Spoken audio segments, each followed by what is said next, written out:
Bine v-am regăsit, dragii mei, la emisiunea Unde ești libertate?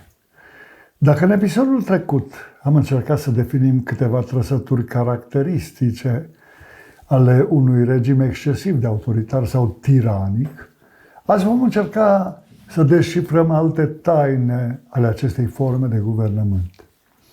În cadrul unei întâlniri cu un grup de tineri liceeni, am fost întrebat cum reușește un tiran să se mențină la putere în mijlocul unui popor dornic de libertate și democrație.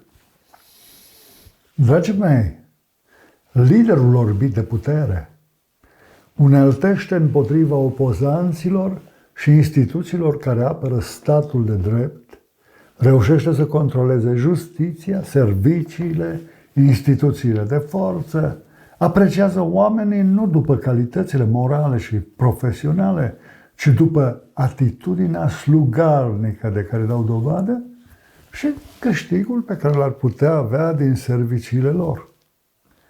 Dictatorul exercită puterea în mod discreționar. Ia de unul singur sau într-un cerc extrem de restrâns deciziile importante în stat, determină adoptarea unor legi în funcție de interesele proprii și ale grupului pe care îl reprezintă, afirmă că guvernează pentru binele poporului care i-a încredințat puterea, iar regimul său autoritar este expresia voinței populare. Bântuit de spaime imaginare, tiranul mărturisește despre personaje misterioase care îi țin calea și vor să-l asasineze, despre conspirații și mitinguri de amploare care vizează lovituri de stat cu puternică finanțare externă. Este suspicios și crud. Caută conspirații în fiecare cuvânt și în fiecare acțiune a opozanților, dar și al celor care se bucură de popularitate și pot fi potențial dușmani. Într-un regim autoritar totalitar, orice opinie sau acțiune ce este contrară liderului și grupării sale aflată la putere devine delict, iar adversarii săi sunt considerați inamici ai poporului, lipsiți de patriotism, demni de disprețul public, sunt imediat suprimați prin încarcerare și nu de puține ori prin asasinat. Profund mirat, un tânăr mă întrerupe brusc întrebându-mă: dar vreți să spuneți, domnule profesor, că tiranul recurge chiar și la crimă pentru a se menține la putere? Da, dragii mei, din păcate așa este.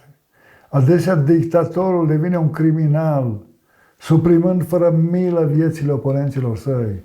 Nu există formă de invidie mai răutăcioasă și mai răzbunătoare decât a unui dictator.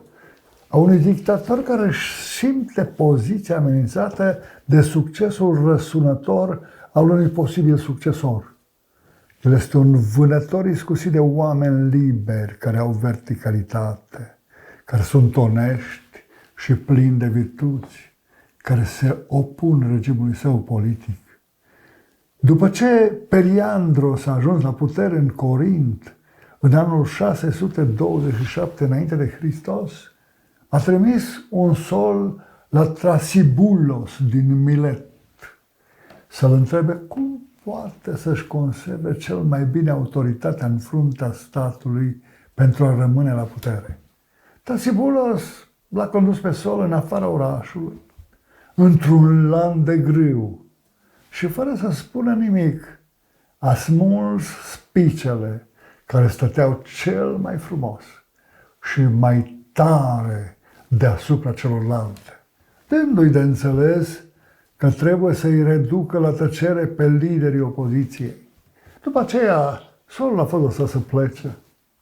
Împăratul Caligula, vestitul dictator roman, i-a invitat la masă pe cei doi consuli ai Romei.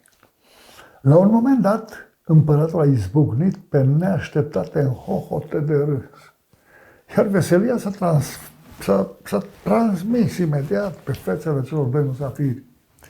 Pe parcursul partidei de voioșie generală, înalții demnitari l-au întrebat pe împărat care este pricina bunei sale dispoziții. Iar Caligula l-a răspuns: Mă gândesc că nu trebuie să fac decât un semn pentru ca voi să fiți amândoi sucrumați.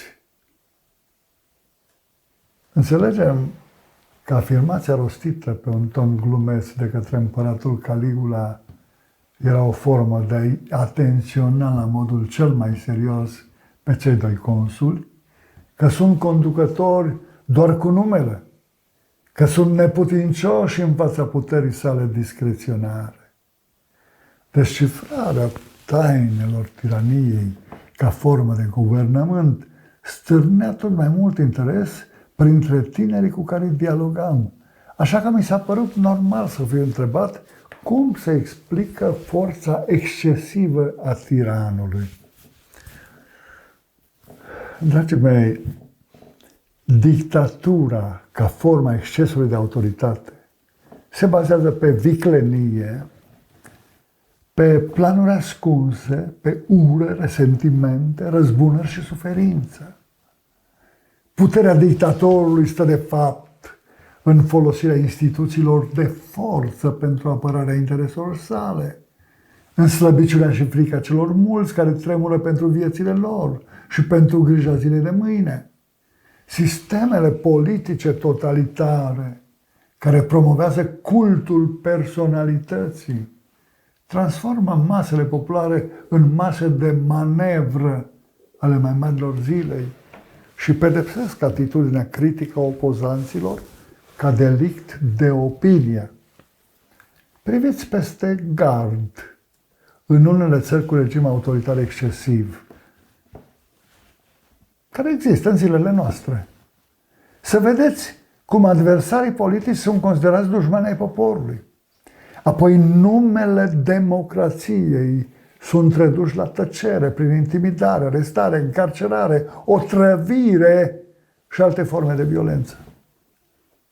Cred că moartea dictatorului provoacă un val de bucurie în popor, afirmă mai mult pentru sine o tânără din grupul liceenilor cu care discutam. Da, dragii mei, moartea dictatorului este o bucurie pentru cei care tânjesc după libertate. Îmi amintesc de o anecdotă care circula în epoca de aur a dictatorului mult iubit Nicolae Ceaușescu. Se spune că Ceaușescu a cerut subalternilor săi să răspândească zvonul că a murit, pentru a testa reacția poporului și a conducătorilor lumii față de această veste dureroasă. Imediat, un cetățean a insistat să fie primit în audiență de către Nicolae Ceaușescu. Exasperat, comandantul formațiunii de pază a clădirii Comitetului Central al Partidului Comunist Român încercă să explice solicitantului, dar ascultă, tovarășe, ți-am mai spus de 3 ori în 5 minute că șeful a murit. Ești turc sau român? Sau ce ești de nu vrei să înțelegi românește? Cetățeanul răspunse zâmbind. Înțeleg foarte bine, tovarășe major, dar nu mă satur să aud o veste așa grozavă. Dragii mei, încheiem întâlnirea de astăzi zâmbind. Deși tema tiraniei este una gravă și îngrijorătoare, vom vorbi despre nocivitatea tiraniei ca formă de guvernământ și săptămâna viitoare, într-o nouă ediție a emisiunii Unde ești libertate? Vă mulțumesc pentru atenția acordată.